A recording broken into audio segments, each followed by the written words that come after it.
I know there's a TikTok we released that said Cars 2 sucks, and I still stand by the fact that Cars 2 sucks, but 2 different people had mentioned that Cars 2 is their favorite. I read it. Trust me, I know.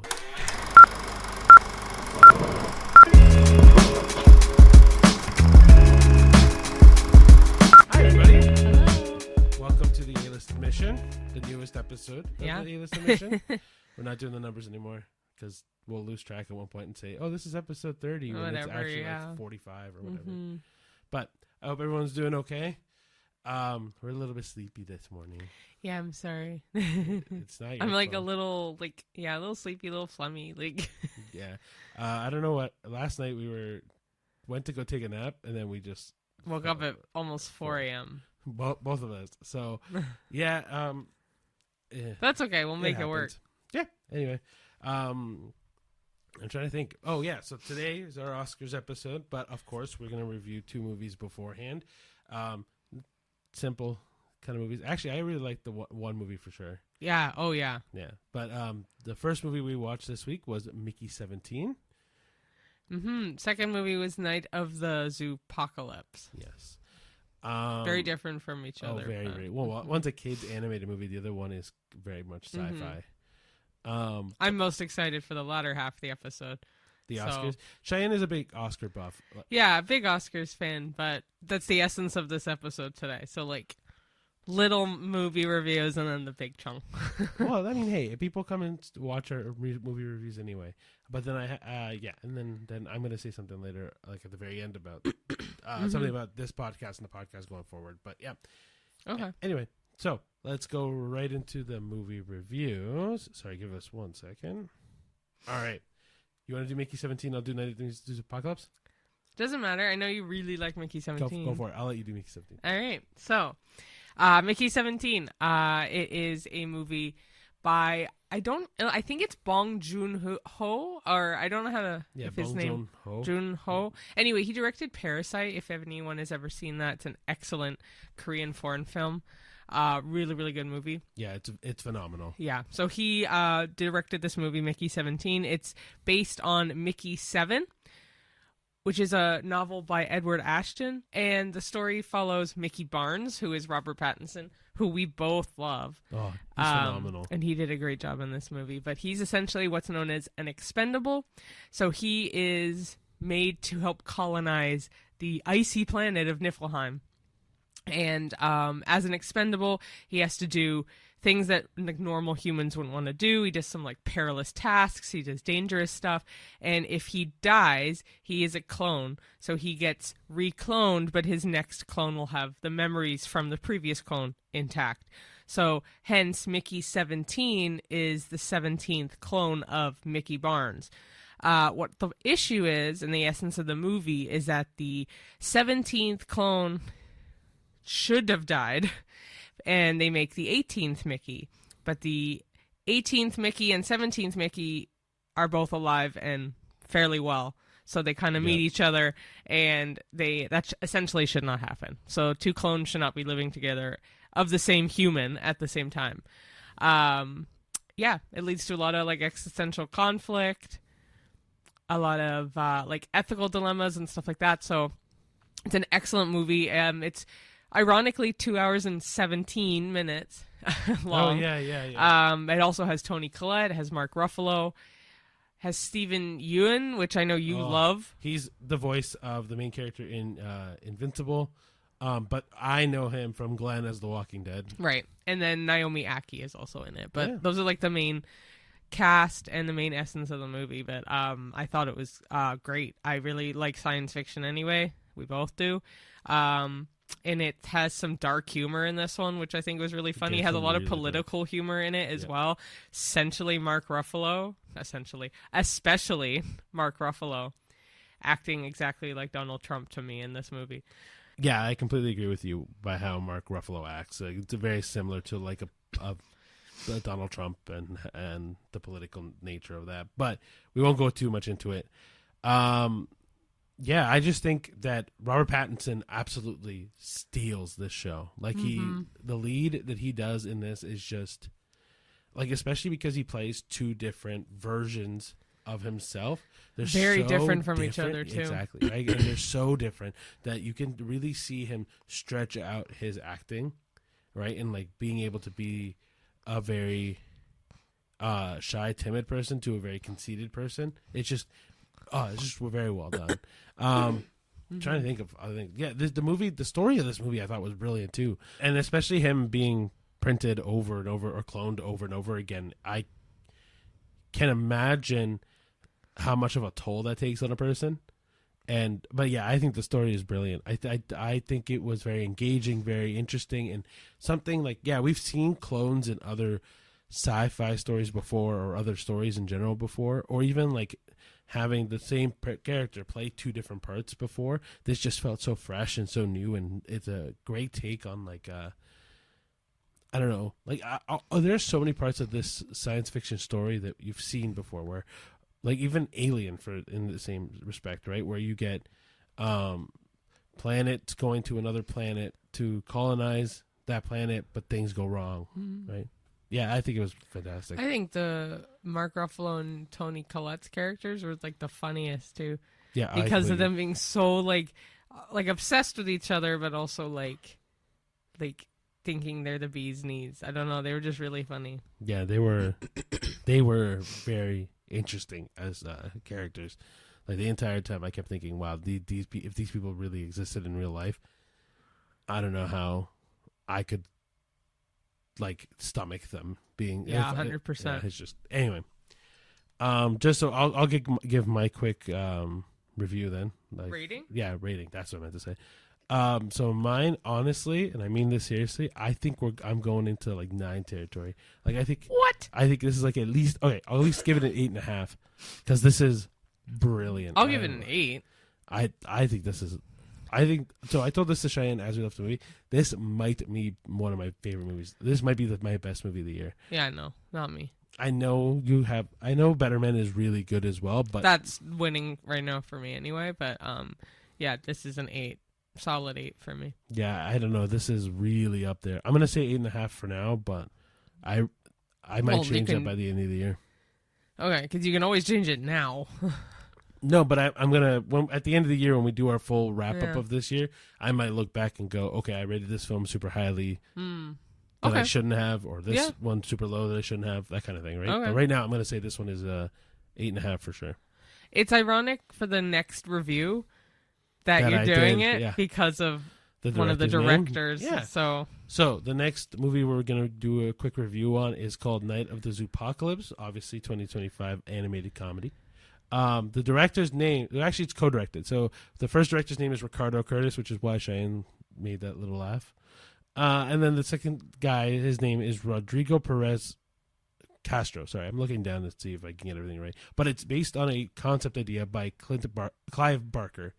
The story unfolds at Culpeper Zoo, where a meteor crashes and it releases a virus. And you get... Yeah. What? I was just going to say, they turn into zombies. Well, we're getting there. Basically, what happens is meteor crashes into a rabbit, that rabbit being now Patient Zero, or what they called in this movie, Rabbit Zero. Bunny Zero, sorry. You're so funny because he doesn't crash into the rabbit. Basically, it crashes into the barn. The rabbit goes and eats the meteor, and then then he becomes Patient Zero. And then from there, you see the main wolf, being her name Gracie.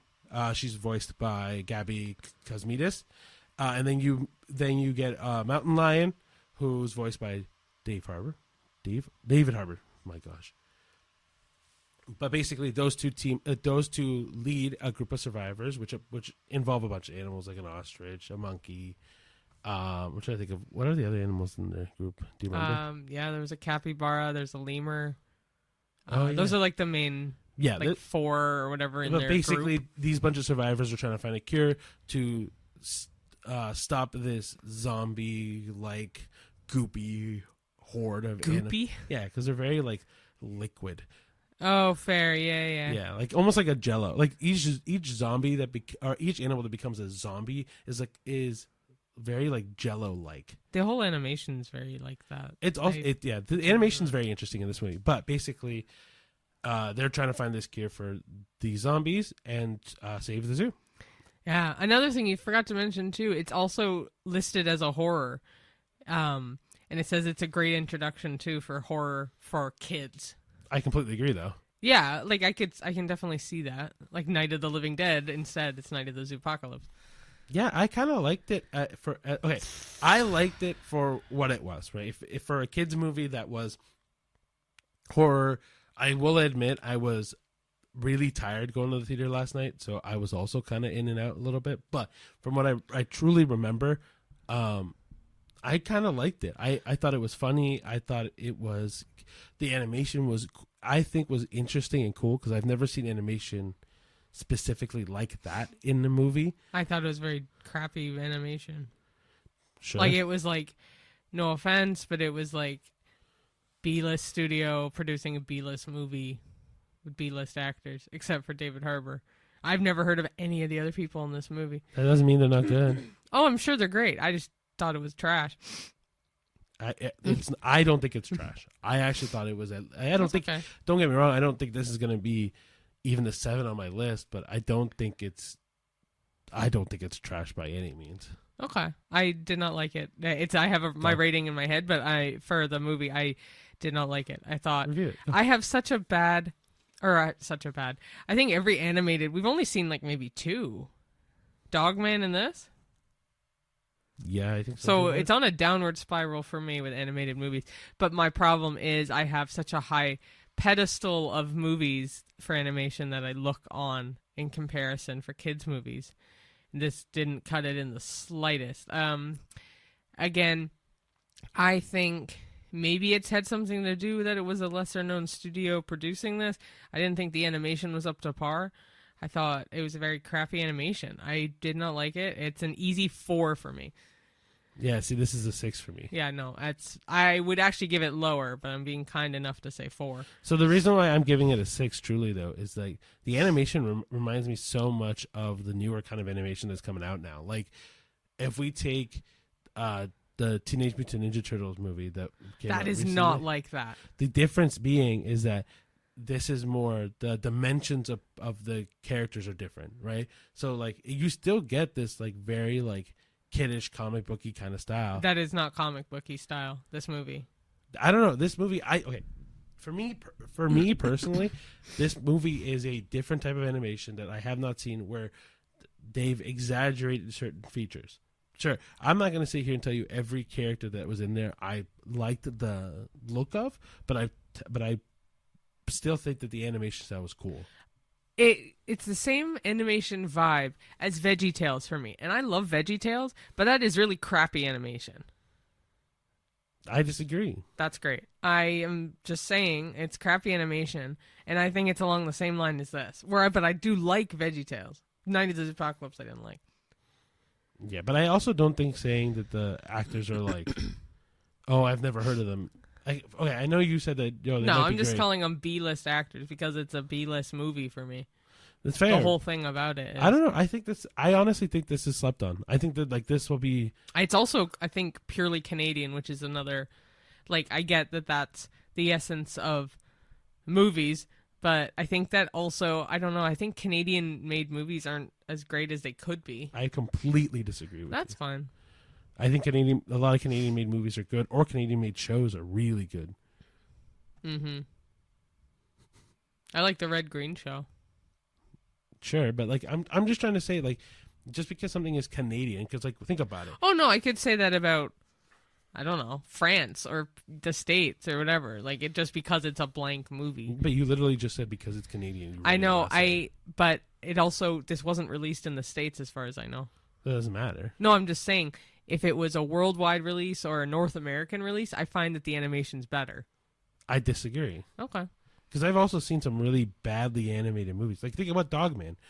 We did not like Dogman. That was a worldwide release. I liked the animation in that, though. I did not like the animation. That one is, I will argue that it's closer to the comic book style. Yes. But I will, at the same time, say this story was 10 times better than that Dogman. Yeah, I didn't like either of them. I don't know. Dogman's, I felt very, very, like if I'm comparing him based on the movies that we've seen this year in particular, Sure. like Dogman felt the story was so thrown together. It didn't feel like I didn't understand most of it. I didn't think it was as funny as it was trying to get to. This one I thought was funnier. This one I thought was, the story was at least a little bit more interesting. Right. Mm-hmm. Even there's a character that's in there that's a pygmy hippo. I thought she was cute and adorable and funny. But that's what I mean. Like, I think that in here I can pick out characters that I liked. I can pick out how even the lesson of the movie I thought was a lot more fleshed out. I don't know. I'm trying to remember the pygmy hippo. It's a little pygmy hippo with little bit like big eyes. Oh yeah. Okay. I thought she was cute as hell. But yeah. Yeah. I don't know. I think this movie's better. Personally. Okay. Great. Cool. Okay. So after that hot debate, Hot goss. hot goss. If I really, or hot tea. Hot tea, If yeah, I yeah. really want to change my rating for Night of the Zoopocalypse, I will later.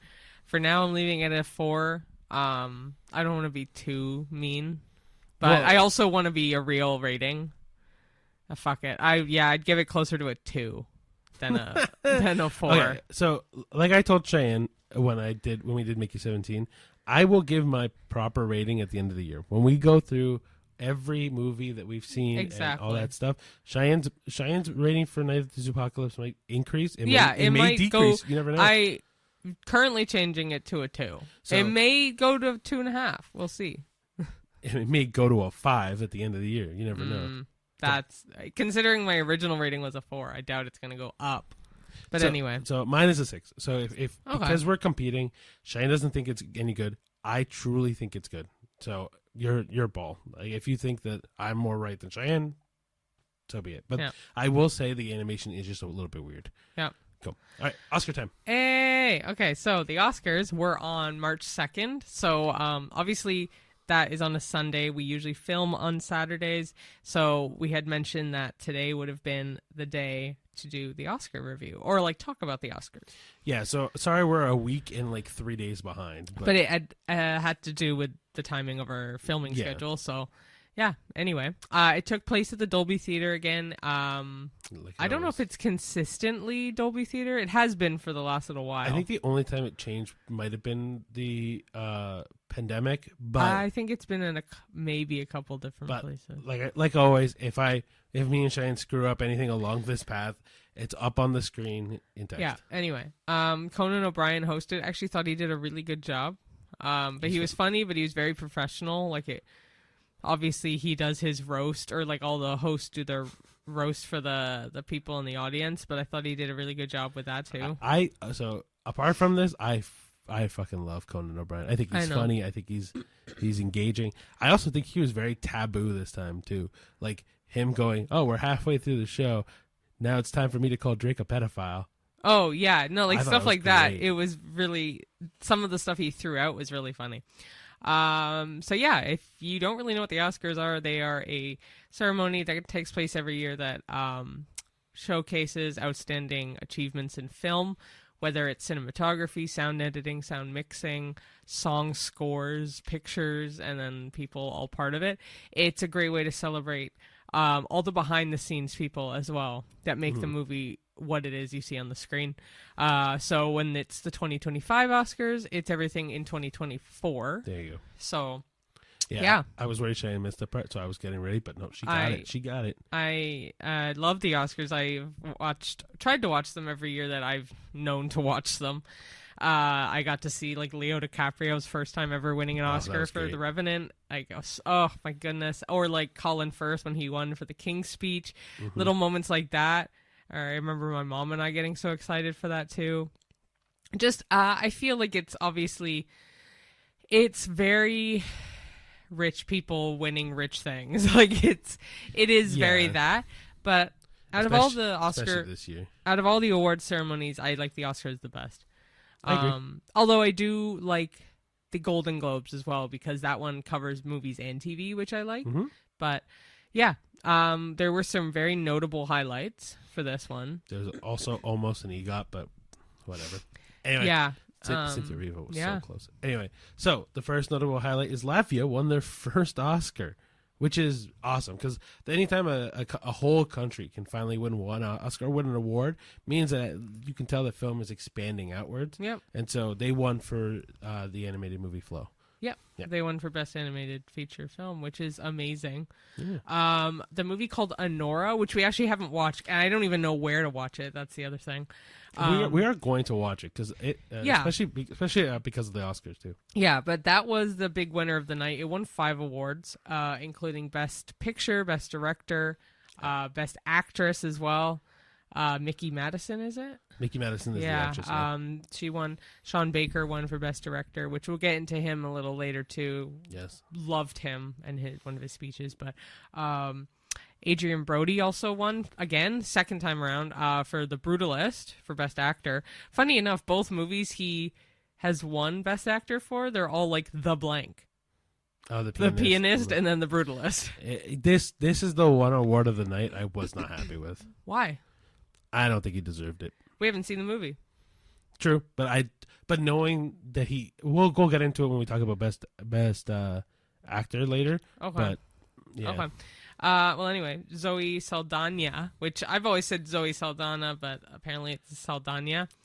Yeah, she won Best Actress, and she's the first woman of Dominican origin to win for Best Actress, or to win an Oscar, actually. But she won for her role in Emilia Perez, which also haven't seen, but I've heard it's great. Yep. And then the last one was Paul Tazwell won Best Costume Design for his work on Wicked, and he was the first black man to ever win that award specifically. Yeah, I thought that was awesome. And obviously me and Shane have seen Wicked, and we thought that set was absolutely gorgeous. Yeah, but it was for costumes, sorry, not my for bad. set. Yeah, but sorry, I'm getting mixed up. But yeah, no, but I thought all the costumes were really cool too. The costumes were great. Yep, they were very, very well done, and they're very gave me vibes of like Marie Antoinette style with like the outlandish, flamboyant-y kind of vibe. Yeah, I don't know. I just everything to me just read Oz, like it from head to toe. It felt like each of their costumes was like perfectly made for that, right? Yeah. Cool. So now we'll go over some of the winners. Oh, before we do, my bad. We'll talk about the tribute to Gene Hackman and the ones the people that had passed away, because obviously Gene Hackman passed away really, really recently, and Morgan Freeman gave a beautiful speech in homage to him. Yeah, because they were friends, but it's so sad to think that, like, how he has passed, like, the circumstances surrounding his passing. It's so sad. Yeah. Him and his wife and his dog, like, it's just very interesting and sad. But, yeah, they also paid tribute to Maggie Smith, too. And I know that they missed out on a couple people as well on the award, or on the actual, like, in memoriam section. Oh, did they?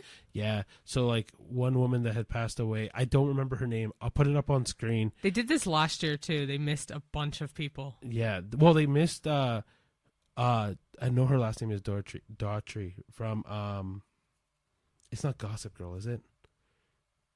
No, I can't. Her name starts with an S. Again, all the names that I'm currently blanking on. Well, I'll put it up on the screen on the YouTube, but, yeah, so the one woman was on that I know her from was 17 Again, was the daughter. I've never seen 17 Again, so. Yeah, and then that she didn't get put on there, and I think she died before Gene Hackman died. Oh. And then no, I was gonna say Michelle Trachtenberg, but she died. I think that's it. I think you nailed it. Did she die before Gene Hackman? I'm pretty sure. Okay, because she was in like Ice Princess. Like she was 39? Yeah. Okay, Michelle Trachtenberg. I didn't realize they didn't have her in there. At all. I thought she died after the ceremony, that's why. No, she died before the ceremony. I'm pretty sure she died before Gene Hackman, if not, like, really close. So that sucks that they didn't have her in it. The thing I preferred this year than last year was if you had watched the Oscars last year, in the in memoriam section, for whatever freaking reason, they put like 100 names in a bubble. Do you remember this? Yeah. And it had, instead of like showing the person, their name and like what they were known for, they just put like 100 names in this big circle with no pictures, no nothing. Just the Yeah. other people, like they were tossed aside. And I thought that was very heinous. I hated that. Oh, we also talked about how we didn't like the music at all for the In Memoriam section. Oh, I don't remember what it was now, but it was... Da, da, da, da, da, da. I can't remember. Oh, it was very, Dun, dun. like, fight Dun, music. dun, Like, dun. Yeah, it was very weird. it was giving, like, Star Wars Darth Vader music. Like, it was not... Yeah. Da, da, da, da, da, da. Yeah, like... yeah, anyway. Yeah, the In Memoriam section, as much as I understand, like, it always gets one of the biggest criticisms every year. Yeah. Because they always either miss a few people that they should have put in, or they do it wrong, or the music sucks, or I don't know. It always ends up being a mess. Yeah. What I think is that they should have made that part one of the longer parts. What? The In Memoriam section. Because I find, like, for example, this year they did a whole James Bond thing. Yeah. And there's no new James Bond movie announced. No one from James Bond was in. It was the 50th anniversary, I think. Sure. But, like, That's why. Sure, but they could have made that a whole heck of a lot shorter. Yeah. But yeah, I don't know. I felt like the whole James Bond thing was way too long for what it needed. It could have been like one major song from James Bond, and that's it. And They could have also done, because I think the reason why, usually for best original song or best song, they have their performances of every song. They didn't do that this year. Yeah, I missed that. I wanted that. Yeah, they didn't do that. So I'm wondering if that was to, like, fill the gap. But no, but then they could have. So for me, make the In Memoriam longer, make that part shorter, and then they could have played the music all night. yeah, No, maybe they did, and they just didn't tell us. I don't think they did, but I don't remember. Anyway, let's go into the winners. Okay, My bad, so sorry. no, it's okay. We'll go into the list of winners. Do you want to go back and forth? Yeah. So okay, so best picture was Anora. Which, no surprise. Like, Anora won basically everything. The best director was Sean Baker for Anora. Yep. Best actor was Adrian Brody for The Brutalist. Best actress was Mikey Madison for Anora. Best supporting actor, which I was really happy for, was Kieran Culkin for A Real Pain. I'm so happy he won. Me too. Best supporting actress, Cheyenne already said, was Zoe Saldana for Amelia Perez. Yep. Best original screenplay, again, was Sean Baker for Anora. Best adapted screenplay was Conclave. Sorry. Best international feature film was I'm Still Here, which was the Brazilian one that took the cake today, or in the ceremony. Took the cake today. Best animated feature, which we've already mentioned, for Latvia was Flow, which we haven't seen. And also, I thought was really cool was I was telling Ricky this. They filmed it or created that movie on a free website, and I can't remember the name of the website now. Something with a B, I believe. But anyway, I know you can add that. Blender. They took it. They did it on a free open source software called Blender, and it was just a small team of like 4 or 5 people that made that movie. So I really loved the fact that they did that way. This is also the 3rd year in a row that Disney has not won anything. Oh, or DreamWorks? Or has DreamWorks won? No, I don't know if DreamWorks won the last couple, but I know for a fact, like, this year was, Inside Out 2? Yeah. Last year was something else, and then the other one was... Maybe they're boycotting Elemental. Disney. I don't know if they're boycotting Disney. I just don't think Disney's game was as good. I don't know. But anyway. Best documentary was No Other Land. Best cinematography was Lowell Crowley for The Brutalist. Yeah, I think it was Lowell Crawley. Crawley, my bad. But I think his name is Laurie, but his nickname is LOL. Which is great. Yeah, anyway. Best film editing, again, Sean Baker for Anora. And actually, so I think you had said that Anora was nominated 6 times, it won 5. Yeah. But I think anything that was specific to Sean Baker's name won. Yeah, he won 4. Him himself won 4. What's that for? Okay. Yeah, director, screenplay, editing. And then we'll get to the next one, I guess. Oh, and then Best Picture. Oh. Yeah. Anyway, production design was Wicked, which maybe that's where I got confused because I said, the set was beautiful. Production design. Yeah. I figured you thought that too. But also best costume design, as we mentioned, Paul Tazwell for Wicked. Best makeup and hairstyling was The Substance, which, if anybody's seen it, holy cow, that deserved that win. Yeah, the makeup for sure. And Demi Moore was nominated as well for her Best role actress. in that. Yeah. Best visual Apex. Best visual effects was Dune Part 2. And with that, best sound was also Dune Part 2. And then best original score was The Brutalist. And best original song was El Mal for Amelia Perez. Yeah. Cool. That's all the winners. But I think we probably missed something in there. I feel like we missed something in there. Yeah, maybe. Oh, well, okay, we can talk about the EGOT. So Perfect. Cynthia Erivo was nominated for Best Actress. Mm-hmm. Ariana was too, though. Were they Best both? Supporting Actress. Was supporting. Okay, I thought so. Anyway, Cynthia Erivo has an Emmy, a Grammy, and a Tony. She just needs the Oscar. So she did not get it because, as we said, Mikey Madison for Nora got it. But she was nominated. So she was almost an EGOT. I think there's only, 8 or 9 EGOT winners? Or maybe... No, we looked this up. There's 21. Oh, there's 21. Never mind. Like, for example, a big EGOT winner that was there at the Oscars was, what's his name? Oh, my gosh. Why is it? Elton John. Oh, Elton John. Yeah, I knew he was there. Yeah. Also, fun fact, side note, at an Oscars after party he hosted, he sang Pink Pony Club with Chappell Roan on stage. Ooh, I would have loved to see that. It's on online on videos and social media I'm gonna look that websites. Up so cool. It was apparently, I think it was his Oscars after party, and he's sitting on a chair and Chappell Roan comes out and starts singing, and he dead ass gets up and starts singing the chorus and stuff. It was great. Oh, that's brilliant. Yeah, I just thought of that. Anyway, speaking of singing. Yeah, speaking of singing, Cynthia and Ariana Grande did Defying Gravity together on stage, which was amazing, and their outfits were gorgeous. And I thought that was beautiful. Yeah, beautiful way to start it off. Yeah, they really kicked it off. You always forget how good Cynthia Erivo is at singing. Yeah. And then when she I will say Defying Gravity for her has if you didn't know who Cynthia Erivo was or how good she was at singing before, you know now. I think it's really cool that she's dating H from Ready Player One. Oh, yeah, we talked about that. Yeah. Because I was like, I know their partner in the audience. I know that face. Yeah. And I looked it up. I'm like, oh my gosh, it's H from Ready Player One. So also, sidetrack, if you haven't seen Ready Player One, watch it, man. It's one of the best visual effects I think I've ever seen in my life. And I love that movie. And the book is really good, too. But anyway, going back to the Oscars. Yeah. You want to go back and talk about some of the winners before? Sure. Cool. So give us 2 seconds. We're scrolling back. All right, there we go. All right, so do you want to talk Best Picture first? If you want to, sure. There's not much to talk about. Well, I mean, okay, so Nora won, obviously, but A Complete Unknown was also nominated. Conclave was also nominated. They usually have about 10, but I think they had less. There was a bunch of movies. So we haven't seen it, so we obviously can't talk too much about this, but I want to watch it now, knowing that this thing almost won all of its Oscars it was nominated for. Mm-hmm. I think I feel. Maybe this is more for my Best Actor section, but I do feel really bad that Timothy didn't win.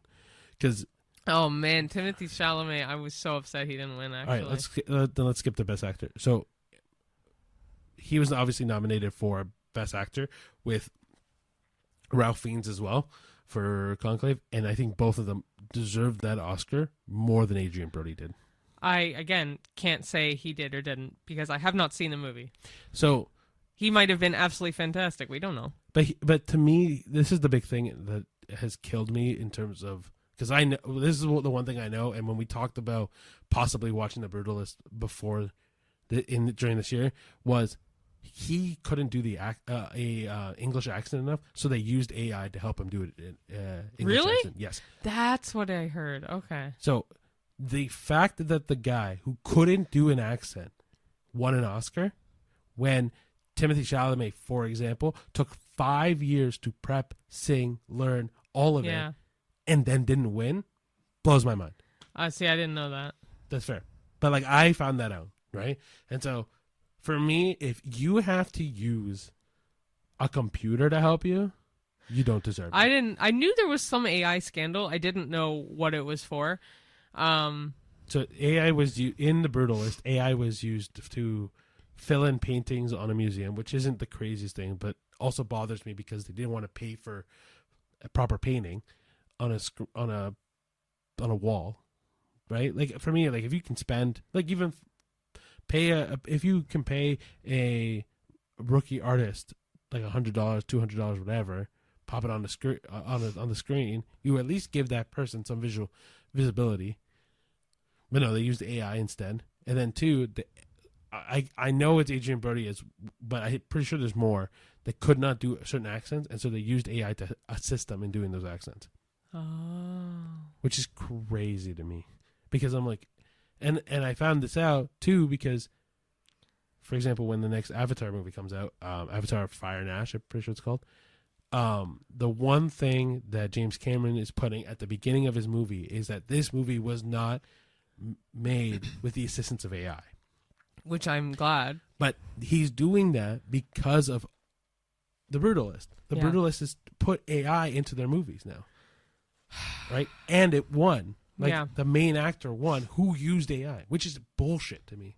Mm-hmm. Right? When you think of, even if we don't include Timothée Chalamet and his 5 years worth of prep, we're talking Ralph Fiennes, who has probably put one of the most work into this industry and has never won an Oscar. Has he not? Never. Oh. He's been in Schindler's List, didn't win for Schindler's List. Was he nominated? Yeah, didn't win. I don't know, man. It just drives me nuts to think we had two. Obviously, there's other actors in the Best Actor spot. In Best Actor spot. I'm surprised she won, but again, I haven't seen it. So Mikey Madison, from what I heard, she did phenomenally. Well, yeah. But that one I'm going to steer clear of because we haven't seen Nora. I know we haven't seen The Brutalist as well, so maybe his acting was better. But if we also want to talk about his freaking acceptance speech, I don't know, man. Adrian Brody bothers me a lot because he just acts like he's the best actor in the room and doesn't get recognized for it. Yeah, I know. His acceptance speech, by the way, broke a record. It was the longest acceptance speech ever made at the Oscars. But he barely talked. He didn't say anything. So it was just including the empty space. So from the beginning, from the moment after he tossed his gum to his girlfriend or wife. I didn't even see that. Yeah, he walked up stage, took out gum, and tossed it at her.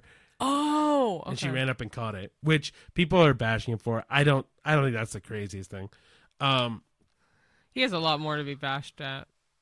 His whole acceptance speech, he complained about not how films aren't the same anymore, how he is not recognized anymore, all this stuff. And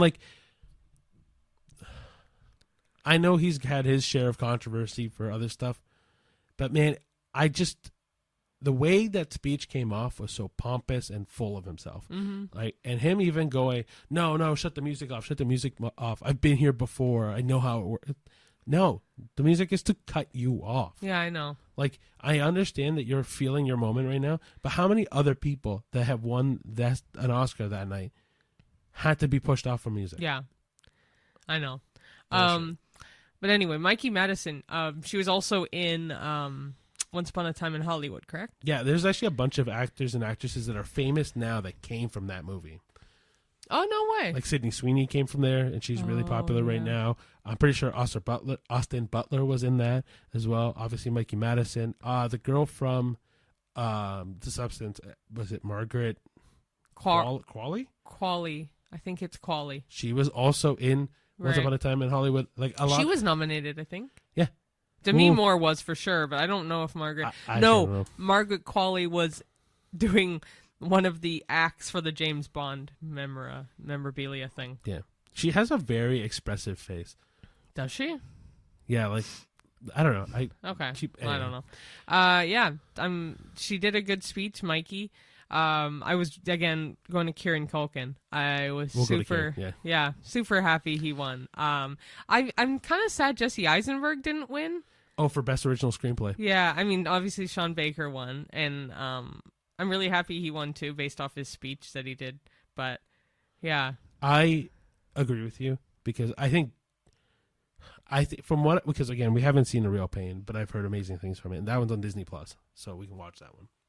But from what I heard, is Jesse took so one of the things that he explained when he made that movie was that his wife gave him a lot of inspiration for that movie by forcing him to go out into the world and experience things, because Jesse's very introverted, right? And you can see it when Jesse Eisenberg talks to press and anything, he's very introverted. And so one of the things that he said he picked up was from all the adventures that his wife had forced him to go on and do and experience life of, gave him all the inspiration in the world to make this movie. Cool. He took all of that and wrote A Real Pain from all of those experiences. Aww. I don't know, man. I just love Jesse Eisenberg. I think he's one of those hidden gems in Hollywood that maybe doesn't get all the recognition he really deserves. Yeah. Well, Kieran Culkin, kind of same thing. Yeah, same and thing. He's had this huge comeuppance with the TV show he was on. Oh, what show was that? It was great. I've heard it was phenomenal. We haven't seen it either. We'll put it in. Yeah, man. It's apparently a phenomenal show. So yeah, and then Zoe Saldana won for Emilia Perez. We also have not seen it. This is, I think, the one Oscars in a long time that I haven't seen a good chunk of the movies. So what we'll try to do... Well, actually, I shouldn't say that. A lot of the winning movies we haven't seen. Fair. We will try to watch all of them. The Brutalist is going to be a tough watch because it's a 3.5 hour movie. And it does have an intermission too. Yeah, the fact that it has an intermission says a lot to me. Yeah. So yeah, we'll see what happens with that. Zoe Saldana, I think, had the sweetest speech though, because she was like, "My mommy's here." Like she was like one of the first things she said. She's like, "Hi, mom." Like she was so. And now I'm seeing a lot of memes about that. Like, you know, like when a little kid finds their mom, or like when a girlfriend finds her boyfriend. Honestly, I think you can tell how much she felt that moment. And her and her boyfriend, or her husband. Let's just say he's so handsome. He has the best hair. Holy crap! They are such a good looking couple. Honestly, they're a very good looking couple. But she had a great speech. It was very professional. Most of the speeches I didn't think felt long. Even Adrian Brody's, I didn't really feel like it felt long. His was just very pointless. It kind of finished on time too, which is a big thing because the Oscars never finish on time. It was owned by a few minutes, but still. Even so, Conan has a whole moment at the beginning of the Oscars that says that he's not going to waste time, and then goes into a whole it was so thing. funny. He goes into a whole musical production of him not wasting time. I thought that was so funny. So adapted screenplay, we did see Conclave, and so it's a good movie. It's one movie we're thinking about rewatching because it's just it felt a little long to me, like it dragged out to me. For me, so I think I said this at the time when we watched it too. Was this movie felt like it was made for the Oscars? Yeah, like it's like, and there's a lot of movies that do that too, right? Even The Brutalist, I in my head I'm like, yeah, that sounds like a movie that was made for the Oscars, but like A Real Pain feels like a movie from the heart. Anora, from what I've heard, is a movie that is made for itself. Well, it's about a sex worker. That's all I know. Ooh, do you want to talk about the acceptance speech for Sean Baker? So, one thing I wanted to mention when we saw the Oscars, and I literally said it when we were watching it, is when Sean Baker won Best Director, he did a speech that was beautiful. My favorite speech on the Oscars for me. Absolutely. And it's one that resonated with me all week. One, because I immediately said, we have to say this on the podcast. But two, because it was so true. Well, no, yeah, it resonated with me too. Yeah. But so I'm not going to get this verbatim. I was really wanting to get it verbatim and I can't. But so I was able to find a transcript of the Best Director speech that Sean Baker did. It may not be exact, but it's as close as we could get. So Ricky wanted to at least read some of it. Okay. Hopefully it sounds okay. The transcript is a little wishy-washy just because it does everything that he says, so it might be weird, but all right. So it goes, we're all here tonight and watching this broadcast because we love movies. Where did we fall in love with the movies? Was at the movie theater. Watching a film in the theater with an audience is an experience. We can laugh together, scream in fright together, perhaps sit in devastating silence together. And in a time in which the world can feel very divided, it is more important than ever is the communal experience that you simply can't get at home. Right now, going to the theater experience is under threat. Movie theaters, especially independent owned movie theaters are struggling. It's up to us to support them during the pandemic. They lost about 1,000 screens across the U.S., and we continue to lose them regularly. If we don't reverse this trend, we'll be losing a vital part of our culture. This is Sean Baker's battle cry. Filmmakers, keep making films for the big screen. He knows he will. Distributors, please focus first on theatrical releases for your films, just like Neon did for Anora. That's basically it. Okay. But one of the things I know me and Cheyenne always talk about when we talk about this podcast is trying to get people to go to the theater. So, like, even for us, when we talk about, like, I didn't like Cheyenne didn't like Night of the Zoopocalypse, I liked it. Like, go, guys. Like, even if you think it's, if you have any inkling of going, go, right? Yeah, support the theaters. Like, independent ones, unfortunately, we don't really have many. There's 2 that I can think of in our area that are still running really well, and they still get very busy, which is great. But if you have independent, locally owned theaters, go to see a movie there. Just go. Absolutely. Yeah, right? And I highly recommend watching the speech fully on YouTube. It's going to be all over YouTube. Yeah, I obviously didn't do a great job. No, you did what you could. Like, it's kind of iffy with the transcript anyway, but I highly recommend seeing him doing it because he's ready. Like, he has his notes he has and so much passion and yeah, like, coming from a director, I think it's a lot better. Of course, obviously, but it is something to note. Like, it's really important. Like, me and Cheyenne live and breathe going to the theater. Yeah, right. Like, we see the culture of going to the theater. Like, I remember going to the theater for my first time and how much that has shaped my life going forward, right? Like, gosh, I can't even think of the first movie I saw, but I remember the first time I go to the theaters, you sit down and you see this massive screen and you get pumped full of this whole story, right? Especially being someone that's more visual as well. Like, it's beautiful. I have some friends who just are like, man, I'll wait till it goes on a streaming service. I'm like, don't. Just go to the theater. Because one, it may not actually go to a streaming service. Like, people are just so reliant on those now that they think, if it'll go to the streaming service, it'll go to the streaming service. And I know, obviously, during COVID, Disney Plus did a lot straight to streaming service, but valid reason at the time.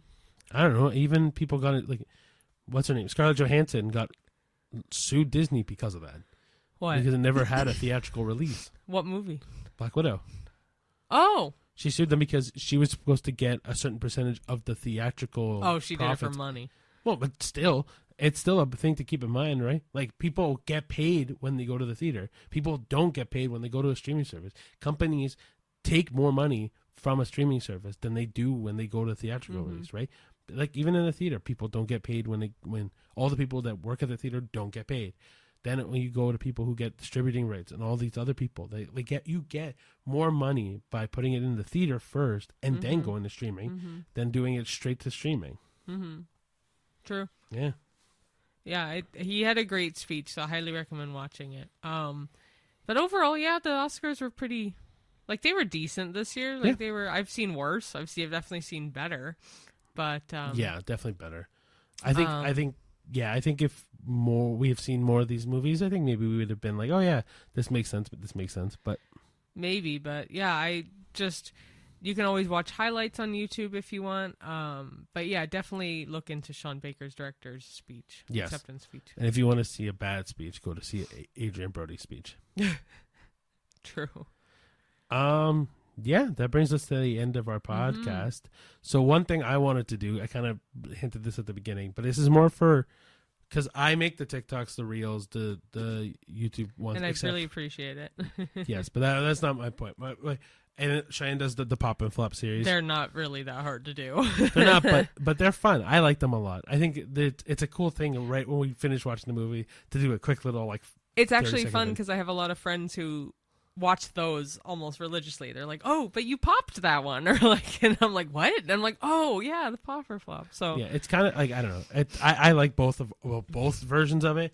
But so one thing I wanted to do was, and this is specifically for, actually it's for both audiences, but specifically for our TikTok, our YouTube shorts, and our Instagram Reel audience, is one. Oh my gosh. One, please let me know how you think the microphone thing is. We've done it where now you hear my voice on the right ear, Cheyenne's voice on the left ear.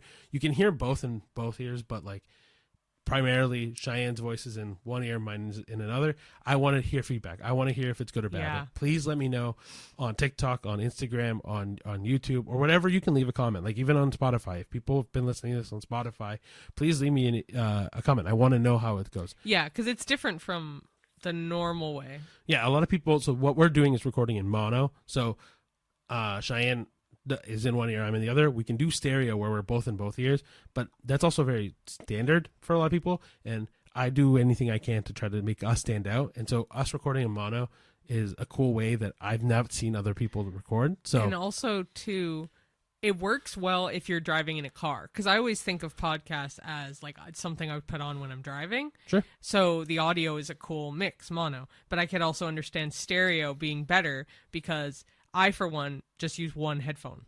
Like when I'm using earbuds, I really only use one because I also have piercings that kind of block me to do a second one. So that one, it gets a little tricky. So I see both ends. Right. So please let us know. 2, this one is primarily for our TikTok and short form video audiences. Follow us on YouTube, man, or on Spotify. Please. Like I put a lot of time into our YouTube videos. I'm not saying that like that deserves you to follow, but I also truly think you're missing. Like, I know there's some people that don't have the patience to sit down and watch an hour-long video, and I there is understand. a pause. You can always come back to it. Of course, and that's kind of like even for me when I listen to podcasts, there's no way I can sit down and listen to all of it in one shot. So, but please, like if you have a chance, even if you like the reels or if you like the shorts or the TikToks, come and just give us a follow on our YouTube. Support us in that way, right? Or likes work great. Yeah, like shares on Spotify. Rate us 5 stars, or if you like us. If not, please tell us what we can do. Or rate better. us just in general. Exactly, and then we can know the feedback. Yeah, and then honestly, guys, just like we said, go to the theater. Go to the theater, and also these are just our opinions. Especially when it comes, obviously the Oscar one, definitely our opinions, especially Ricky's with Adrian Brody. Yeah. But no, with the movie reviews, these are just our opinions. You might have your own opinion, and that's fine. You will have your own opinion. That is totally okay. You may love Night of the Zoopocalypse and think it's one of your new favorites. That's great. And I want you to have that experience by going to the theater and seeing it in person for yourself. Like even the movies that we hate. Hey, it might, like Cheyenne said, it might be your favorite movie of all time. Yeah. Yeah, and you might be apprehensive to see a movie at all, whether it is a streaming service or in the theater, like Better Man. We were like, meh, and look how it turned out for us. We keep mentioning it. And I will keep mentioning it throughout the year, time and time again. Hopefully it gains some popularity eventually. I really hope so. It did get nominated for something. So, yeah, I guess that's a 2024 movie, but fuck it, we put it in our 2025 list. Because we saw it in 2025. In 2025. It may have been like, so certain movies had certain releases based on its country. Yeah. So it may have just gone by that. Yeah. Anyway, so that's kind of what I wanted to say for TikTok audience was because, hey, follow us on YouTube or Spotify or whatever. 2, let us know how the microphones are doing. And 3, it's just our opinion, guys. And please go to the theater. Yeah. And I really do appreciate all of Ricky's time with all the editing because he knows I have not really good attention span when it comes to that kind of thing. Very ADHD with that. So I really appreciate you doing all that work, genuinely, because it's a lot. And I know I couldn't do it. So I appreciate you taking the time. Thank you. But so little behind the scenes thing. We record Saturdays. I spend my entire day on Sunday editing these videos because they're a long video, right? It's an hour long.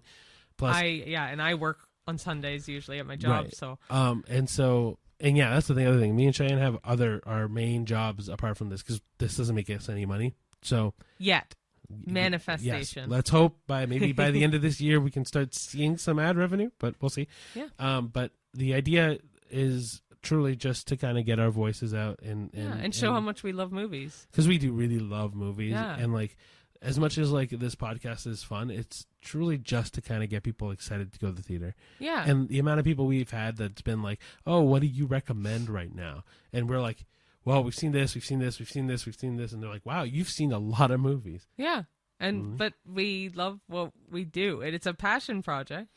And it's also on the more sentimental side of things. It's honestly me and Cheyenne's dates nights, right? Like I know we always spend every night together, which is one of the things I love about both of our jobs. But at the same time, every movie night for us is a date night. Whether it's at home watching a fan flick, which we will go back to next week, by the way. Yeah. So whether it's at home watching a fan flick or if it's at the theater, for us, it's our date night. Yeah, not intentionally. It's just like, oh yeah, okay, we're going to the movies. Like, and I know it's always with him. Yeah. Like, obviously we can go to the movies with our friends. I've gone with a couple of girlfriends and here I've gone alone even in the last couple and years. I've gone alone too, which I like too. But it's more fun with you. So right. So yes, that's on the more sentimental side. But if you don't have someone like a partner, alone. Go alone. I love going alone. Or force a friend to go with you. Like or force a parent or a sibling. Yeah, or if you're a single parent, force your child to go with you. Well, they do have stars and strollers. Yeah, but that's if the child's a child, like a baby. Yeah. But I'm saying, like, if they're like even 8 years old and you want to go see Wicked, fuck it, take them to go see Wicked. Get a babysitter if they really don't want to go. Yeah. Anyway, yes, please follow us on Instagram, Threads, Facebook, YouTube, TikTok, Spotify, Apple Podcasts. See, it's hard to do this. I'm getting Follow it. us on all of I don't even know if I said fucking YouTube. Follow us on YouTube. That's the essence of what Ricky just said. Yeah, follow us on wherever you can follow us. We're actually terrible on Twitter and Threads, but so Threads, we do any reels that get posted on. Any popper flops that get posted on Instagram get posted to Threads. So there is some. I will Okay, so I'm gonna try my best to keep updated with all of this. It's a lot. It's also just us two, and so and we have, like I said, we have other jobs, so we tried our best to keep up as best as we can. But yes, follow us on everything. That way we can kind of sense engagement. And we want also to hear your voices. So please. Leave us your favorite movie that we want to watch for our fan flicks. Leave us some opinions, what you think of the podcast. Leave us some hate comments. Fuck it, I don't care. Yeah, any kind of comments or something. Like there's something that keep us going. So we want to hear from you, our fans, even people that aren't fans of us yet. We want to hear people that are watching us at any degree. Yeah, and apologies in advance if we don't get to answering the comments right away. Or if we don't see the comments right away or answer them, period. It's not that we don't see it. I'm really bad with replying to stuff on social media specifically. And I don't use social media that much at all anyway. Yeah, but we appreciate the people watching. And also for fan flicks, if you do still have some, feel free to leave comments on really any of the videos. Please. That like, hey, you guys should watch blank. Like, go for it. Like, it doesn't have to be on the specific fan flick video that we had talked about. Just leave a comment in general. And we do see the comments. So we do see them, and you are heard and listened and valid. Like, for example, when we say it is our opinion about movies, I know there's a TikTok we released that said Cars 2 sucks, and I still stand by the fact that Cars 2 sucks. But 2 different people had mentioned that Cars 2 is their favorite. I read it. Trust me, I know. And also I value your opinion. I know that there's going to be 20,000 other people that love Cars 2. More than that, probably. But yeah. I just picked a number. But there's going to be millions of people that probably love Cars 2. Yep. I hate it. I think it's the worst. But I also understand that you like it. And I appreciate that you like it. Yeah. You see us banter about Night of the Zoopocalypse. Yeah, I hated it. He liked it. And that's okay. Yeah. We're allowed to have different opinions. That's why different movies get made, right? Yeah. Anyway. Should probably sum all that up. Yeah. Anyway, guys, thank you so much for watching. Thank you for so much for sharing us around. Please tell your friends. Please tell your family. Please tell your coworkers. Please tell your pet. Please annoy your neighbors. Anybody. Please tell your pet Rocco. Talk to your mailman. I don't care. Anybody. But thank you so much for watching, and we will see you at the movies. See you there. Bye, guys.